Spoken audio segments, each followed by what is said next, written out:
The security badge beeped green as I swiped into Meridian Industries for what I didn't know would be the last time. Victoria Steinberg, the CEO's wife and newly appointed head of operations, had no idea that the woman she was about to fire for insubordination had quietly invested $2 million of her own money to help save this company 3 years ago. She had no idea that I owned 15% of the business she thought she controlled. And she definitely had no idea that her husband had begged me to stay silent about our partnership to avoid the very drama that was about to explode in both our faces. Before we jump back in, tell us where you're tuning in from, and if this story touches you, make sure you're subscribed, because tomorrow, I've saved something extra special for you. The morning sun streamed through the floor-to-ceiling windows of our Chicago headquarters, casting long shadows across the marble lobby. I had arrived early, as always, my heels clicking against the polished stone as I made my way to the executive elevator. The familiar weight of my leather portfolio felt heavier today, filled with contracts and documents that would soon become my lifeline. Meridian Industries had been my second home for 8 years. What started as a mid-level marketing position had evolved into something much more significant. I had climbed from marketing coordinator to senior vice president of strategic development, earning every promotion through late nights, successful campaigns, and an almost supernatural ability to turn struggling accounts into profit centers. But my real story with Meridian began 3 years ago, during what we now called the dark winter. The company was bleeding money, losing major clients, and facing bankruptcy. Traditional investors had walked away, banks had closed their doors, and competitors were circling like vultures. That's when James Steinberg, our CEO and founder, had approached me with a proposition that changed everything. "Elena," he had said, sitting across from me in his oak-paneled office, "I know this is unconventional, but I need a partner, not just an employee. Someone who believes in this company's future as much as I do." The offer was simple yet complex. Invest $2 million of my personal savings to help stabilize the company, become a silent partner with 15% ownership, and continue working as an executive while keeping the partnership confidential. The confidentiality wasn't about shame or secrecy. It was about protecting the company culture and avoiding the complications that might arise from employees, knowing their colleague was also their boss. I had inherited money from my grandmother's estate, money I had been saving for my own entrepreneurial dreams. But Meridian felt like family, and James's vision for expansion into sustainable technology aligned perfectly with my values. The decision to invest was both emotional and strategic. I believed in the company's potential, I trusted James's leadership, and I saw an opportunity to be part of something transformative. The partnership agreement was ironclad. I would receive 15% of all profits, have voting rights on major decisions, and maintain full access to financial records. In return, I would continue my role as senior vice president while providing strategic guidance that only a true owner could offer. The arrangement worked beautifully until Victoria entered the picture. James had married Victoria Pemberton 2 years ago, a whirlwind romance that surprised everyone who knew him. Victoria came from old money, the kind of generational wealth that bred confidence and entitlement in equal measure. She was stunning, sophisticated, and had never worked a day in her life until she decided that Meridian Industries needed her fresh perspective. Her integration into the company had been gradual but persistent. First, she started attending board meetings as James's wife, offering unsolicited opinions about marketing strategies and operational efficiency. Then she began showing up to client meetings, introducing herself as a consultant, and making promises that the actual team would have to deliver on. Finally, 6 months ago, James had created the position of head of operations specifically for her, a decision that had sent shockwaves through the executive team. Victoria's management style was a masterclass in privileged incompetence. She would schedule mandatory meetings during lunch breaks, demand last-minute reports that served no strategic purpose, and micromanage projects she didn't understand. Her favorite phrase was, "I don't think you're hearing me," which she used whenever someone dared to disagree with her ideas or point out potential problems with her initiatives. The tension between us had been building for months. As Senior Vice President of Strategic Development, I reported directly to James, but Victoria had been inserting herself into my projects, questioning my decisions, and undermining my authority with my team. She seemed particularly threatened by my relationship with James and my deep institutional knowledge of the company. The breaking point came during our quarterly strategy meeting last Tuesday. We were discussing the Hartwell Corporation contract, a multi-million-dollar deal that I had been nurturing for over a year. Hartwell was interested in our new sustainable packaging solutions, and the contract would represent the largest single deal in Meridian's history. Victoria had decided, without consulting me or the legal team, to propose a completely different service package to Hartwell. Her proposal was not only outside our core competencies, but also promised delivery timelines that were physically impossible to meet. When I raised these concerns during the meeting, Victoria's face had flushed with anger. "Elena, I don't think you're hearing me," she had said, her voice sharp with authority. "This is the direction we're taking, and I need you to be a team player. Victoria, I understand your perspective, but we need to consider the practical implications," I had replied, keeping my voice steady despite my frustration. "If we promise Hartwell something we can't deliver, we'll lose not only this contract but also our reputation in the industry." The room had gone silent. Other executives stared at their laptops or shuffled papers, clearly uncomfortable with the tension. James had shifted in his chair, his face revealing nothing. Preparing and narrating this story took us a lot of time, so if you are enjoying it, subscribe to our channel. It means a lot to us. Now back to the story. Victoria's eyes had narrowed. "Are you questioning my judgment?" "I'm questioning the feasibility of the proposal," I had answered honestly. "It's my job to ensure our strategic initiatives are realistic and achievable." That response had sealed my fate. The next morning, Victoria had scheduled a private meeting with me. Her corner office was a monument to her expensive taste: imported furniture, fresh orchids, and a collection of art that probably cost more than most people's annual salaries. She sat behind her glass desk like a queen holding court, her perfectly manicured hands folded in front of her. "Elena, I've been thinking about our conversation yesterday," she began, her voice deceptively calm. "I've come to the conclusion that you're not aligned with the company's new direction." I felt my stomach tighten, but I kept my expression neutral. "What exactly are you saying, Victoria?" "I'm saying that your attitude yesterday was completely inappropriate. You questioned my authority in front of the entire leadership team, and that kind of insubordination is unacceptable." The word insubordination hung in the air like a loaded weapon. I realized that she had already made her decision before I walked into the room. "Victoria, I was doing my job."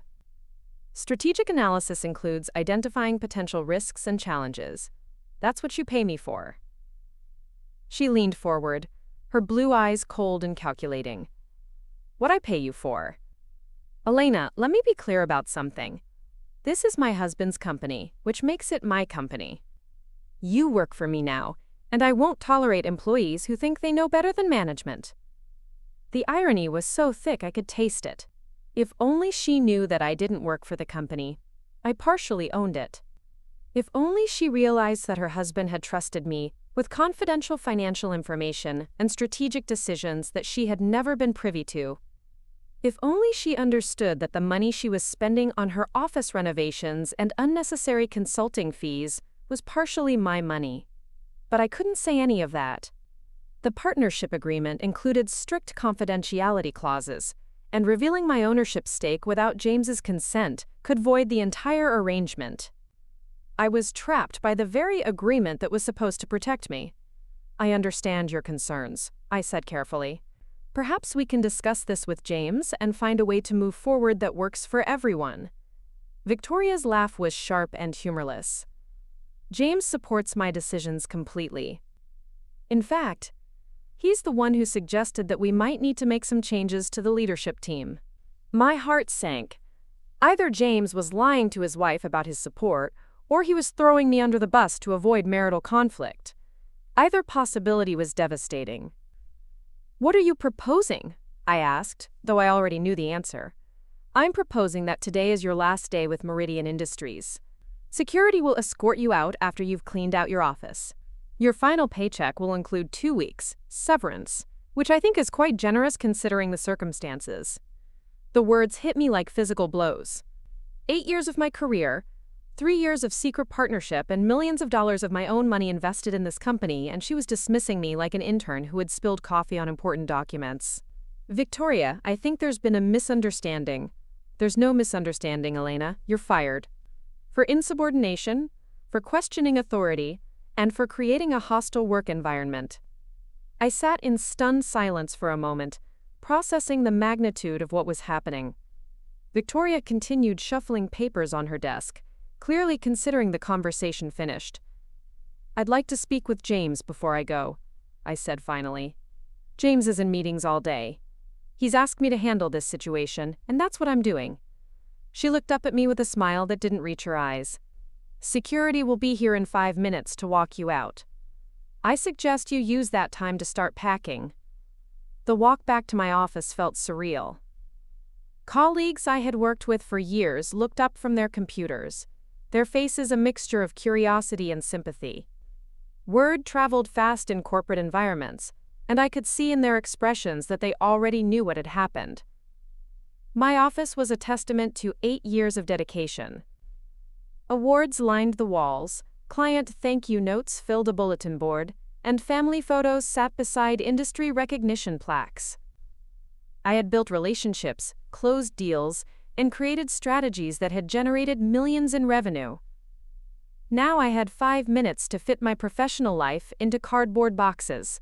As I packed, my mind raced through the implications of what had just occurred. Victoria had fired me, but she had no legal authority to terminate a 15% owner of the company.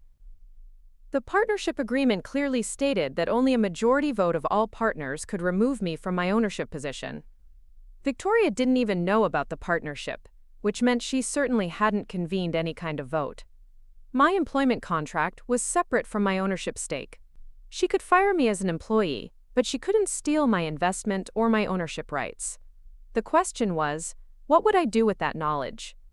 2 security guards appeared in my doorway, looking apologetic but determined. They were men I had chatted with in the lobby for years, and their discomfort was obvious. "Sorry, Ms. Rodriguez," one of them said quietly. "We have to follow protocol."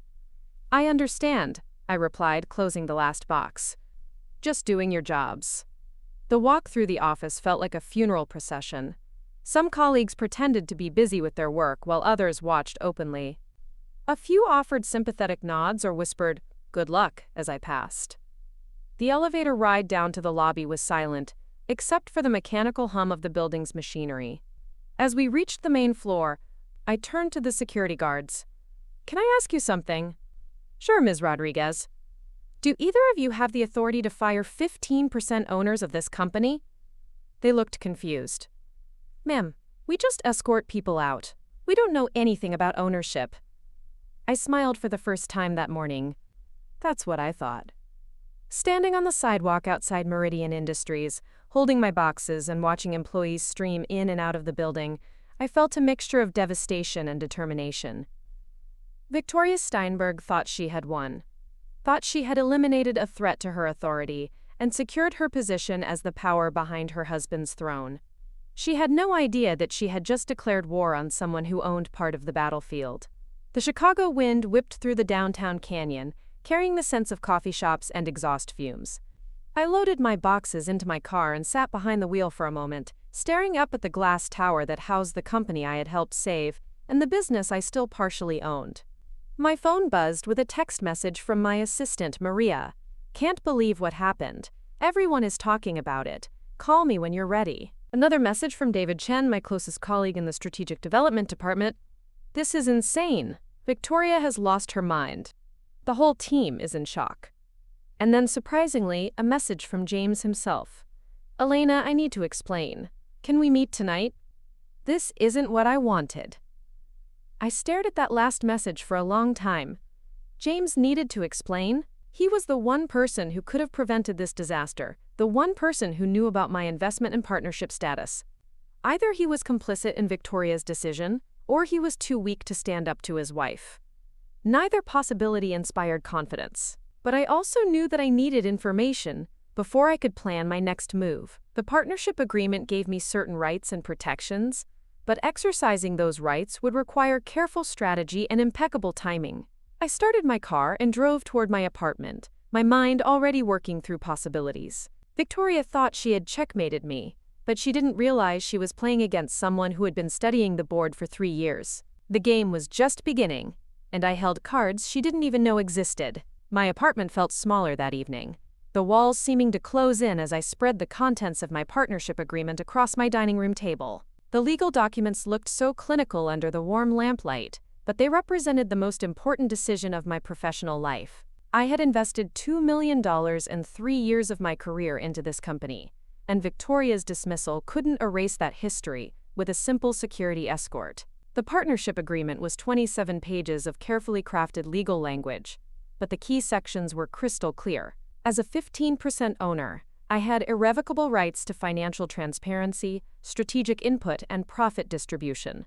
More importantly, Section 12(3) explicitly stated that ownership could only be terminated through a majority vote of all partners, with proper notice and justifiable cause. Victoria's personal vendetta didn't qualify as justifiable cause, and she certainly hadn't convened any partnership meeting. My phone had been buzzing constantly since I left the office. Messages of support from colleagues, expressions of outrage from clients who had heard the news, and several missed calls from reporters who had somehow gotten wind of the story. The business community in Chicago was smaller than people realized, and news of my termination was spreading faster than I had anticipated. Around 7 o'clock, James finally called.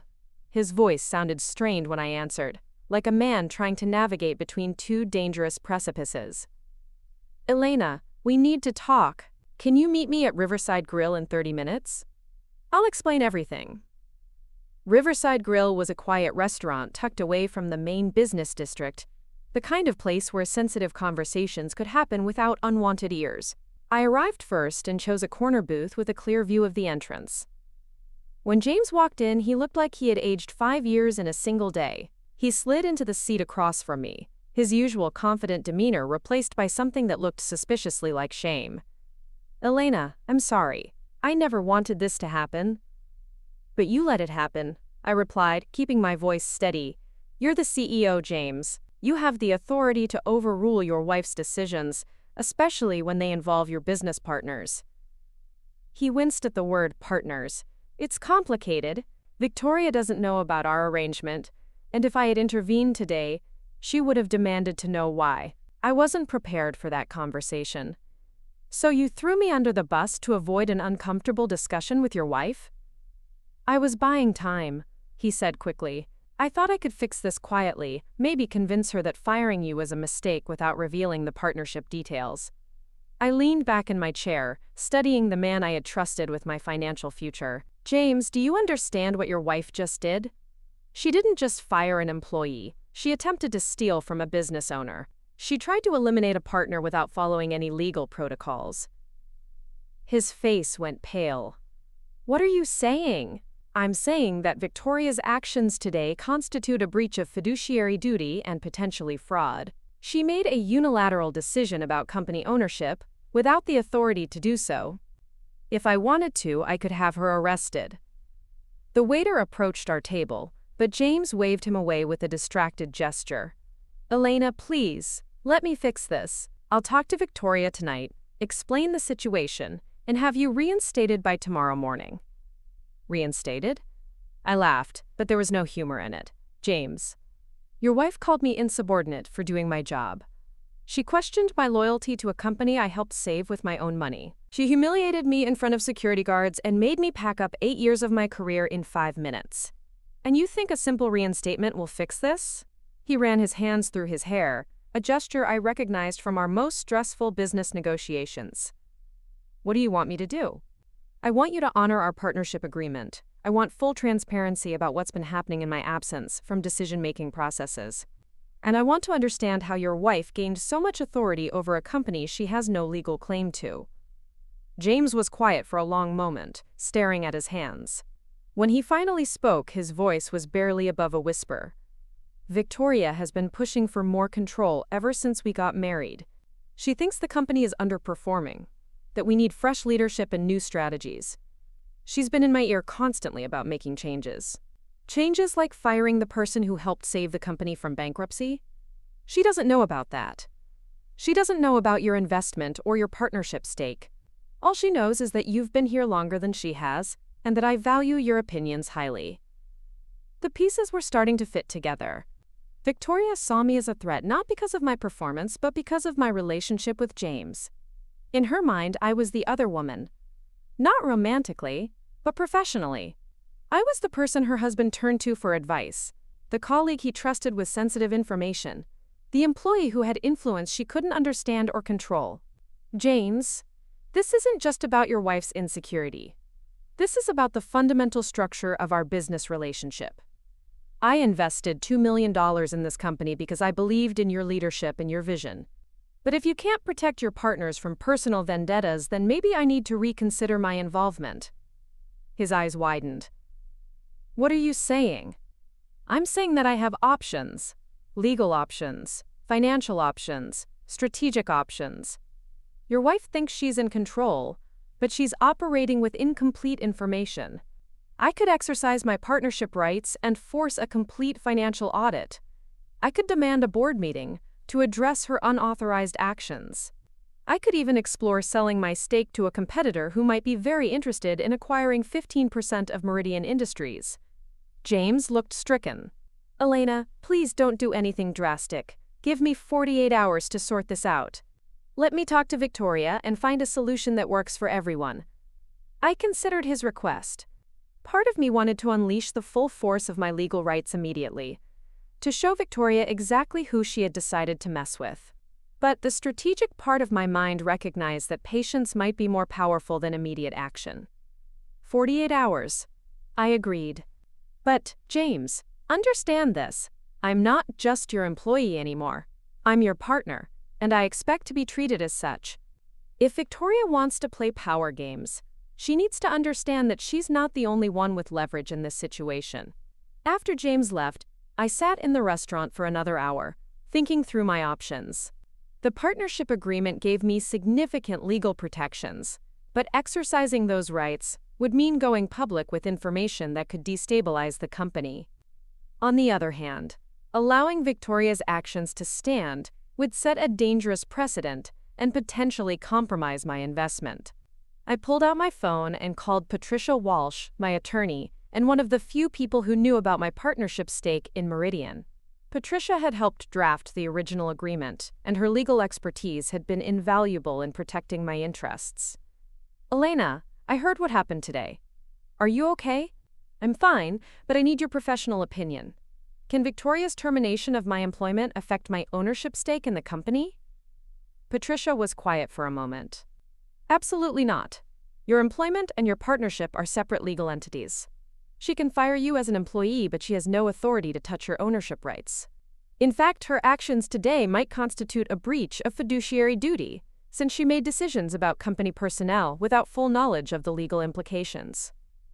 That's what I thought. What are my options? You have several paths forward. You could demand an immediate partnership meeting to address her actions. You could file for injunctive relief to protect your ownership rights. You could even sue for damages if you can demonstrate that her actions harmed your investment.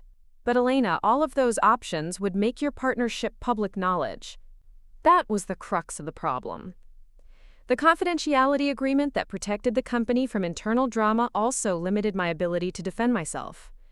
If I revealed my ownership stake, it would create exactly the kind of workplace complications that James had wanted to avoid. What if I took a different approach? I asked. What if I focused on exercising my existing rights as a partner rather than revealing those rights to Victoria? Explain what you mean. The partnership agreement gives me access to all financial records, the right to review major contracts, and input on strategic decisions. What if I simply started exercising those rights? James would have to honor them, and Victoria would start to realize that I have access and authority she doesn't understand. Patricia's voice carried a note of admiration. That's brilliant. You could assert your partnership rights without explicitly revealing your partnership status. It would force James to either explain the situation to his wife or deal with increasingly awkward questions about why his former employee still has access to confidential information. Exactly. And if Victoria continues to interfere or tries to block my access, then I would have clear grounds for legal action. I like this strategy, Elena. It's subtle but effective. You're not revealing your cards, but you're letting everyone know that you're still in the game. After hanging up with Patricia, I spent the rest of the evening crafting a carefully worded email to James. The message was professional but firm, requesting access to the financial records and strategic documents that my partnership status entitled me to review. I also asked for copies of any contracts or agreements that had been executed since my termination, emphasizing my ongoing concern for the company's welfare. The email was a masterclass in strategic communication. To anyone who didn't know about our partnership, it would seem like an oddly bold request from a terminated employee.